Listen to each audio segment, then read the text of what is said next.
Belum ada sejarahnya loh.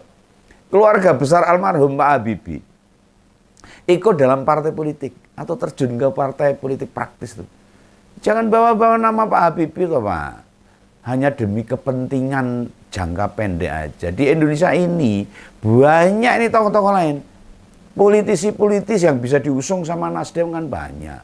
Itu ada keluarga Gus Dur, keluarganya Pak Amin Rais, keluarganya Pak Hamzah Has, atau keluarganya Pak Tri Sutrisno, kan banyak.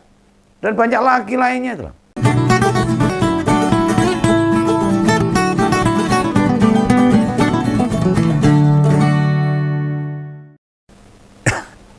Wah, ini Om Begawan agak kaget banget ini.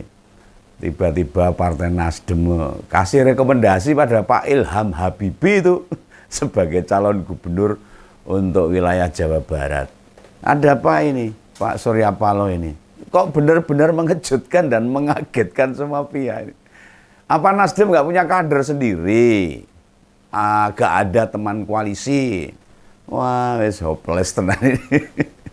Sehingga Wak Jegaging gitu ngusulkan Pak Ilham Habibie. Ya, yang penting diperhatikan lah. Diperhatikan. Om Begawan bukan tidak suka pada Pak Ilham. Bukan berarti beliau bukan orang yang cerdas. Kenapa bukan dia? Ya soalnya bukan bidangnya Pak Ilham. Pak Ilham itu kan sains. Mungkin bagi generasi milenial banyak yang nggak tahu siapa. Mungkin beberapa menebak ini, beliau putra Pak Habibie, presiden ketiga Indonesia. Bener loh, itu tepat banget. Apa beliau bukan orang pintar dan cerdas?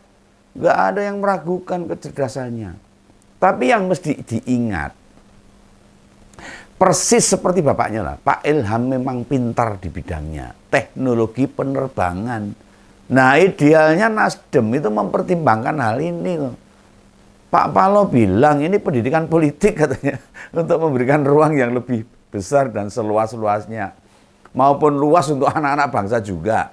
Lah mbok jangan dialihkan gitulah Pak. Wong selama ini ruang politik itu tidak pernah dibatasi kok. Ini perkaranya memberi ruang itu pada orang yang tepat. Kalau orang Jawa mengatakan empan papan gitu loh. Orang yang pas. Masa iya Pak Ilham datang ke Nasdem lalu bilang minta diusung di pilkada? Ya semua mungkin. Belum ada sejarahnya loh. Keluarga besar almarhum Pak Habibie ikut dalam partai politik atau terjun ke partai politik praktis tuh. Jangan bawa-bawa nama Pak Habibie tuh Pak. Hanya demi kepentingan jangka pendek aja. Di Indonesia ini banyak ini tokoh-tokoh lain. Politisi-politis yang bisa diusung sama Nasdem kan banyak. Itu ada keluarga Gus Dur, keluarganya Pak Amin Rais, keluarganya Pak Hamzah Has, atau keluarganya Pak Tri Sutrisno, kan banyak. Dan banyak lagi lainnya itu. Ngajalah keluarga-keluarga tadi, pasti mereka lebih familiar, paham, ngerti bagaimana berpolitik. Lah ini putranya Pak Habibie ini kan teknologi penerbangan. Ya ragato ini. Lah beda jauh sama keluarganya Pak Habibie. Apalagi mau dipadankan sama Pak Jokowi, dipadamkan, dipadak-padak gitu loh. Wah kasihan loh nama besar Pak Habibie, nggak sama. Kalau mereka kan sangat bernapsu sekali untuk kekuasaan. Saat jadi presiden nggak ada tuh Pak Habibie bawa-bawa anaknya itu. Buat jadi menteri misalnya, buat jadi pejabat setingkat menteri, atau kepala badan riset misalnya. Nggak pernah itu mengajukan anaknya atau saudara-saudaranya. Saya ingat Om Begawan ini. Anak-anak Pak Habibie tidak pernah muncul dalam urusan kenegaraan. Lebih banyak di urusan sains, keilmuan, dan sebagainya. Mungkin itu tahun 99 lah itu. Setelah moneter itu. Hingga kemudian Gus Dur jadi presiden. Nah, keahlian Pak Ilham itu di bidang teknologi, bukan pemerintahan. Sehingga biarpun beliau itu fokus dengan bidang yang ditekuni Pak. Biar fokus dengan sains yang dia punya ilmu basicnya, biar fokusnya ke situ. Berarti sistem sekolah kader yang dibangun Nasdem ini kurang bagus nih. Kaderisasinya nggak jalan ini.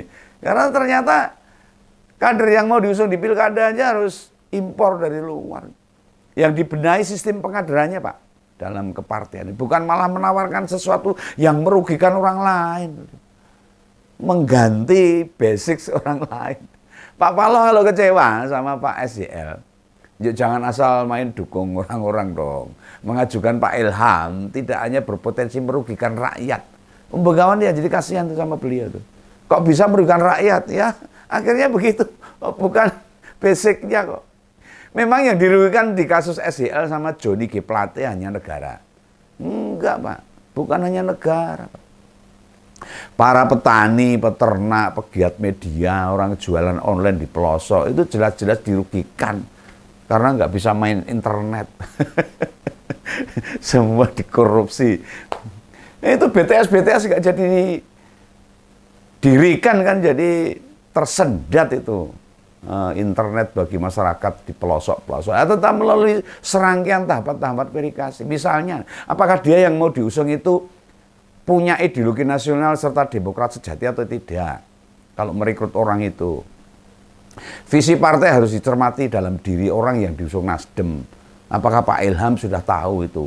Menguasai ADRT partai, ideologi partai dan sebagainya itu. Sekarang ada yang bisa bantu jawab, Pak. Kira-kira ada enggak ya? Apakah visi Nasdem ada di Pak SYL dan Pak Johnny G. Plate? Yang kasus yang keduanya itu loh. Harus jadi pembelajaran besar bagi partai ini. Kalau salah menempatkan orang, cilokon. Lah wong kader internal saja loh. Hasilnya bisa sebosok itu. Akhirnya dua-duanya korupsi. Gimana dengan kader comotan ini? Ini bukan menuduh Pak Ilham jelek loh. Ini lebih menyoroti partai politik kalau kerja yang benar. Jangan main asal comot aja. Ini Pak Ilham itu biar aja lah. Fokus dalam bidangnya keilmuan. Dalam bidang penerbangan. Ya toh? Silahkan punya motivasi menang di pilkada, boleh. Tapi yang mau diusung harus orang-orang yang kapabel, kredibel. Nah sekarang ini, kapabilitas, elektabilitas itu kalah sama popularitas. Orang beken bintang film yang ora iso apa-apa, pokoknya terkenal tiap hari muncul bisa menang kok. Mayoritas partai hanya fokus pada popularitas saja. Semakin populer orang, maka partai makin yakin akan pilihannya. Ya nama tenar macam Raffi Ahmad lah, Ahmad Dhani, Pasha Ungu, hingga Krisdayanti. Itu juga digadang-gadang tuh akan ikut di pilkada. Wah itu sak kota dari penyanyi kabeh. Ciloko ini. Kita tidak menolak sih artis jadi kepala daerah. Tidak menolak jadi bupati, wali kota, gubernur. Namun kinerja mereka ternyata tidak juga istimewa. Bukan salah artisnya, namun kita belum menemukan artis yang punya visi bagus. Yang saya kenal ya misalnya Rano Karno lah, bagus.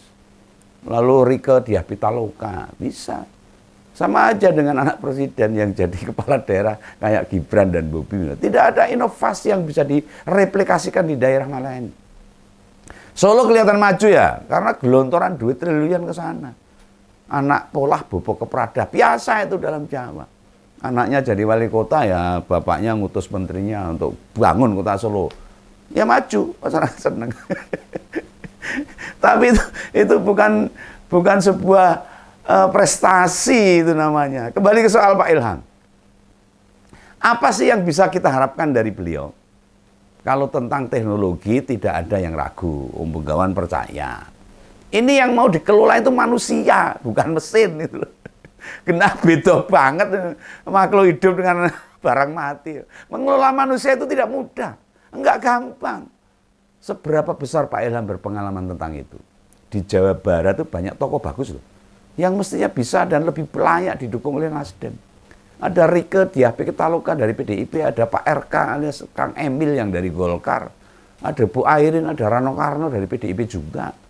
Termasuk juga Pak Saan Mustafa, Ketua DPW Nasdem Jawa Barat, kan bagus. Lo kok bisa-bisa Nasdem kepikiran ke Pak Habibie? Ya kasihan nama Pak Habibie nantilah. Ada banyak beban jika beliau ikut kontestasi pilkada.